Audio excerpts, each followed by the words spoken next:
Ibu bapak, saudara dan saudari yang terkasih di dalam Tuhan, kembali kita berjumpa di dalam Renungan Mingguan hari Rabu 7 April 2021. Saat ini kita akan bersama merenungkan sebuah tema, yaitu Ayo Bangkitlah. Sebelum kita bersama merenungkan sabda Tuhan, mari kita berdoa memohon pertolongan dari Tuhan. Mari kita berdoa. Puji syukur kami naikkan kehadirat-Mu ya Tuhan, untuk setiap berkat karunia yang senantiasa Tuhan limpahkan atas kehidupan kami. Dan saat ini Tuhan, di dalam berkat-Mu itu, di dalam penyertaan-Mu itu, kami hendak bersama merenungkan sabda-Mu. Biarlah Tuhan, sabda yang akan kami renungkan bersama, boleh menjadi kekuatan dalam hidup kami, boleh menjadi pedoman dalam langkah kami, menjalani setiap persoalan, menjalani setiap kehidupan yang akan kami lalui. Bapa, kami serahkan perenungan kami hari ini ke dalam tangan-Mu. Biarlah Roh Kudus Tuhan yang memampukan kami dan menyertai kami. Di dalam-Mu ya Yesus, kami menyerahkan doa permohonan kami ini. Terima kasih Tuhan. Amin. Sabda Tuhan yang akan kita renungkan bersama pada hari ini tertulis di dalam Injil Markus pasal 16 ayat 1 sampai dengan ayat yang ke-8. Injil Markus pasal 16 ayat 1 sampai dengan ayat 8 yang demikian sabda Tuhan. Kebangkitan Yesus. Setelah lewat hari Sabat, Maria Magdalena dan Maria ibu Yakobus serta Salome membeli rempah-rempah untuk pergi ke kubur dan meminyaki Yesus. Dan pagi-pagi benar pada hari pertama minggu itu, setelah matahari terbit, pergilah mereka ke kubur. Mereka berkata seorang kepada yang lain, "Siapa yang akan menggulingkan batu itu bagi kita dari pintu kubur?" Tetapi ketika mereka melihat dari dekat, tampaklah batu yang memang sangat besar itu sudah terguling. Lalu mereka masuk ke dalam kubur dan mereka melihat seorang muda yang memakai jubah putih duduk di sebelah kanan. Mereka pun sangat terkejut. Tetapi orang muda itu berkata kepada mereka, "Jangan takut. Kamu mencari Yesus orang Nazaret yang disalibkan itu. Ia telah bangkit. Ia tidak ada di sini. Lihat, inilah tempat mereka membaringkan dia. Tetapi sekarang pergilah, katakanlah kepada murid-muridnya dan kepada Petrus, ia mendahului kamu ke Galilea. Di sana kamu akan melihat dia seperti yang sudah dikatakannya kepada kamu." Lalu mereka keluar dan lari meninggalkan kubur itu, sebab gentar dan dahsyat menimpa mereka. Mereka tidak mengatakan apa-apa kepada siapapun juga karena takut. Dengan singkat mereka sampaikan semua pesan itu kepada Petrus dan teman-temannya. Sesudah itu Yesus sendiri yang dengan perantaraan murid-muridnya memberitakan dari timur ke barat berita yang kudus dan tak terbinasakan tentang keselamatan yang kekal itu. Demikianlah pembacaan sabda Tuhan. Yang berbahagia ialah setiap mereka yang dengan setia merenungkan serta melakukan firman Tuhan dalam kehidupan sehari-hari. Haleluya. Amin. Dalam film-film yang kalau kita menyaksikan gitu ya, misalkan ada film laga, film action atau film-film apapun itu, biasanya tokoh utama atau pahlawannya ini dia nggak akan menang terus kalau dalam film action. Kalau dia bertempur, kalau dia berkelahi, kalau dia kemudian saling baku hantam begitu, pasti si tokoh utama ini ada satu titik di mana dia akan kalah dulu sama lawannya. Kemudian biasanya di cerita selanjutnya akan dimunculkan cerita bahwa si pahlawan ini bangkit, kemudian dia bisa mengalahkan musuhnya, hingga pada ending cerita si tokoh utama atau pahlawan ini mendapatkan kemenangannya atau keberhasilannya. Nah, Bapak Ibu Saudara yang dikasihi Tuhan, berapa di antara kita yang pernah bergulat dengan kegagalan? Berapa di antara kita yang bergulat dengan persoalan? Berapa di antara kita yang pernah bergulat dengan yang namanya pergumulan-pergumulan? Setiap kita, saya yakin, pasti kita pernah menemui hal itu, atau kita pernah berada pada titik itu. Semua orang pernah mengalaminya. Tapi pertanyaannya, berapa banyak di antara kita yang berani untuk bangkit dan melangkah dari kegagalan, melangkah dari persoalan, dan melangkah dari pergumulan-pergumulan yang kita hadapi. Tidak jarang di antara kita justru tenggelam, justru terkubur, bahkan kita hanya berdiam diri di tempat, kita hanya diam, gak berani berdiri, kita hanya duduk saja, meratapi setiap kegagalan, meratapi setiap persoalan, meratapi setiap pergumulan kita, dan kita mengatakan pada diri kita bahwa saya sungguh lemah, saya tidak berdaya, atau saya kalah, atau yang lain sebagainya. Mungkin kita pernah menjumpai orang-orang di sekitar kita begitu, atau mungkin kita sendiri yang menjadi aktor di dalamnya. Kita tidak berani bangkit, kita tidak berani untuk melangkah dari kegagalan, melangkah dari persoalan yang kita hadapi. Tema Paskah kita pada tahun ini adalah menjadi manusia Paskah. Apa artinya menjadi manusia Paskah? Menjadi manusia Paskah berarti menjadi orang-orang yang berani bangkit. Menjadi orang-orang yang berani hidup kembali. Menjadi orang-orang yang tidak terpuruk dalam kegagalannya.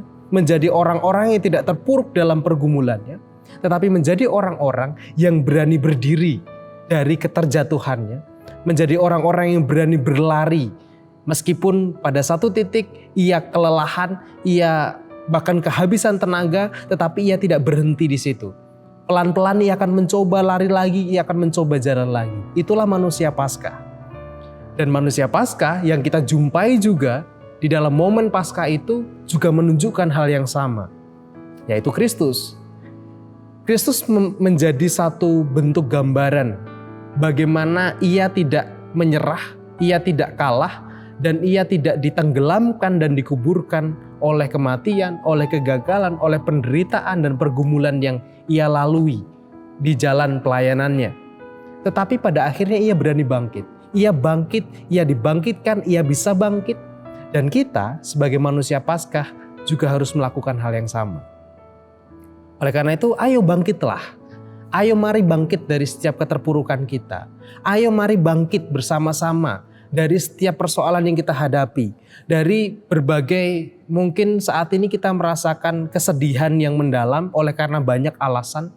Kita merasakan keterpurukan oleh karena banyak sebab. Tetapi ayo coba bangkit. Ayo coba bangkit pelan-pelan, kita jalan pelan-pelan dan bangkitlah dari keterpurukanmu. Dan selain kita bangkit, mungkin kita akan menjumpai orang-orang di sekitar kita. Entah orang tua kita, entah pasangan kita, entah anak kita, entah cucu kita, entah nenek kita, kakek kita, teman-teman, saudara kita, kakak adik kita, berada dalam kondisi keterpurukan tersebut. Maka sebagai manusia Paskah, sebagai orang-orang yang sudah melihat role mode kebangkitan Kristus, kita pun juga punya kewajiban yang sama, tanggung jawab yang sama untuk saling membangkitkan. Jangan buat orang yang sudah terpuruk menjadi semakin terpuruk. Tetapi rangkullah mereka, ajaklah mereka berdiri, dan ajaklah mereka berjalan bahkan berlari untuk kemudian keluar dari keterpurukannya. Ayo bangkit, dan janganlah bangkit sendiri, tetapi bangkitkanlah juga orang-orang di sekitarmu. Karena kita mensyukuri dan kita menggambarkan satu aktor yang sama, satu tokoh yang sama, yaitu Kristus. Kristus yang bangkit. Oleh karena itu gak ada alasan bagi kita untuk kita menyerah, untuk kita kemudian merasa bahwa hidup kita selesai dalam satu kegagalan, hidup kita selesai dalam satu pergumulan, hidup kita selesai dalam satu keterpurukan. Masih ada hidup panjang yang harus kita jalani. Oleh karena itu, ayo bangkitlah. Dan engkau tidak berjalan sendiri, engkau tidak bangkit sendiri, tetapi engkau bangkit bersama dengan orang-orang sekitarmu, orang-orang yang mengasihimu, dan percayalah banyak orang yang ingin engkau bangkit. Dan banyak orang yang ingin juga membutuhkan pertolongan kita untuk membangkitkan mereka. Oleh karena itu, ayo bangkit. Jangan berhenti, jangan tenggelam dalam keterpurukan. Amin. Mari bersama saat ini kita berdoa, menyerahkan setiap pergumulan kita ataupun kondisi kita yang mungkin saat ini kita merasakan ada pergumulan yang mengganjal kita, yang membebani kehidupan kita. Mari kita bawa bersama-sama, kita serahkan pada Tuhan dan kita mohon kekuatan dari Tuhan. Mari kita berdoa.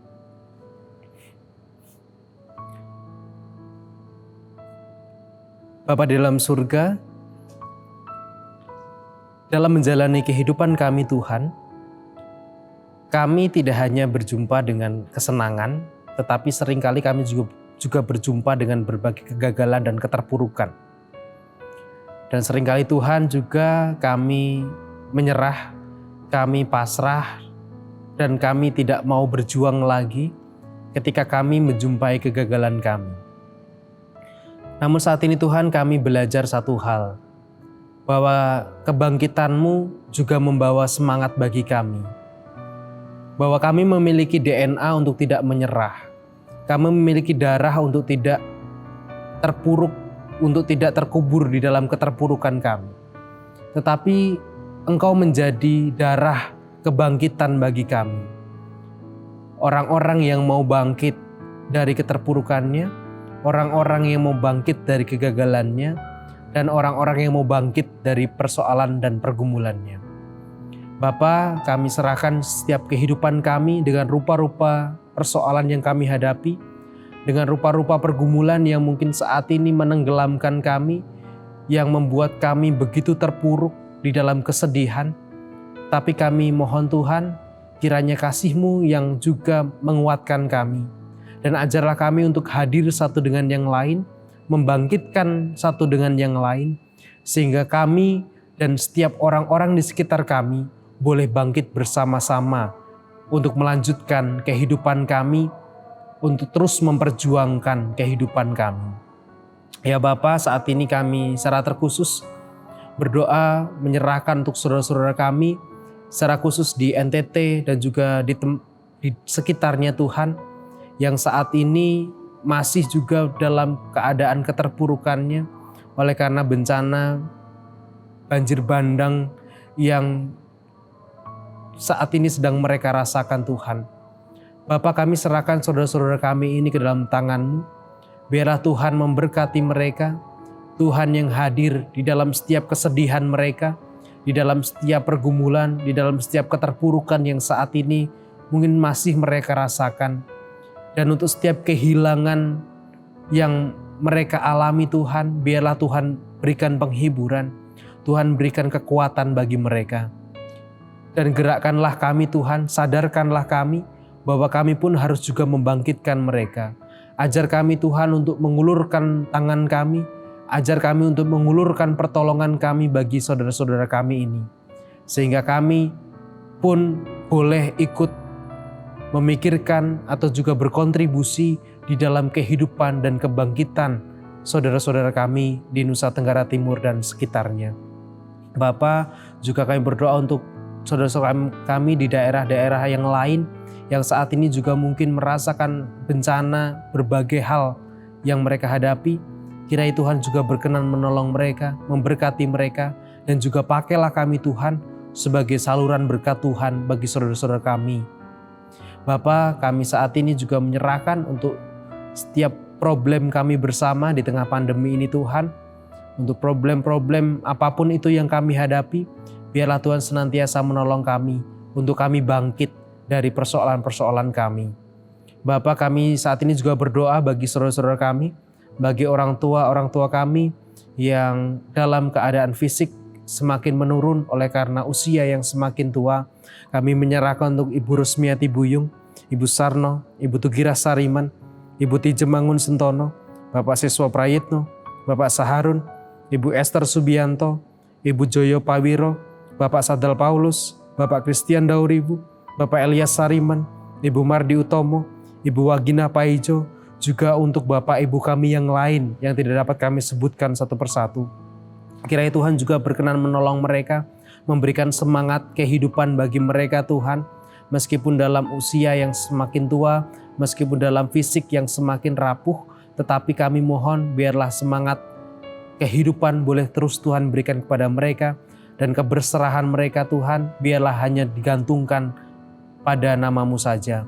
Kami juga berdoa untuk saudara-saudara kami yang saat ini sedang berjuang juga di dalam proses pengobatan, di dalam proses pemulihan kesehatan. Kami berdoa untuk Bapak dan Ibu Priyono, Ibu Ami Birowo, Bapak Yonatan Purwoko, Ibu Lawim Suparman, Anak Amoresya, Bapak Sudarsono, Bapak Bilson Siagian, Bapak Ngatimin, Bapak dan Ibu Budiandono, Bapak Warsito Utomo, Ibu Siwiati Sriwiyati, Bapak Rasdiman, Bapak Setiantono, Bapak Larbadyo, juga Saudara Yunan Widyatmoko, juga mungkin saudara-saudara kami Tuhan yang mungkin saat ini kami belum tahu keberadaan mereka yang sedang sakit. Kiranya Tuhan juga berkenan menolong mereka. Tuhan memberkati setiap pengobatan yang dijalani. Tuhan memberkati setiap proses yang saat ini sedang dilakukan. Dan biarlah cinta yang dari Tuhan boleh menjadi berkat atas kehidupan saudara-saudara kami ini. Demikian juga untuk setiap keluarga yang mendampingi, biarlah Tuhan juga berikan kesabaran, Tuhan berikan kekuatan, Tuhan berikan terus dorongan semangat bagi keluarga, sehingga biarlah cinta yang diberikan kepada saudara-saudara kami yang saat ini sedang dalam proses pemulihan kesehatan ini boleh menjadi penyemangat, boleh menjadi satu kebahagiaan di dalam kehidupan mereka. Bapa, kami serahkan kehidupan kami serahkan persekutuan kami serahkan keluarga kami Tuhan, kami serahkan masa depan kami, pekerjaan kami, sekolah kami, juga terkhusus untuk adik-adik kami, untuk anak-anak kami yang saat ini sedang berjuang dengan ujian-ujiannya. Kiranya Tuhan memberkati mereka, Tuhan berikan keberhasilan bagi mereka, dan biarlah setiap proses belajar mereka boleh Tuhan dampingi. Juga untuk saudara-saudara kami, teman-teman kami yang saat ini juga sedang berjuang untuk penyelesaian tugas-tugas akhir di bangku kuliah. Kiranya Tuhan memberkati juga, memberikan semangat, Tuhan berikan dorongan motivasi yang lebih atas mereka, sehingga mereka boleh menyelesaikan apa yang menjadi kepercayaan yang Tuhan berikan kepada mereka di dalam studi yang saat ini sedang mereka jalani. Kami percaya saudara-saudara kami ini tidak berjuang sendiri, tetapi Tuhan ada bersama-sama dengan mereka. Kami serahkan Tuhan kehidupan kami sepenuhnya saat ini sampai selama-lamanya ke dalam tangan-Mu. Biarlah kasih Tuhan yang menolong dan memampukan kami. Terima kasih Tuhan. Haleluya. Amin.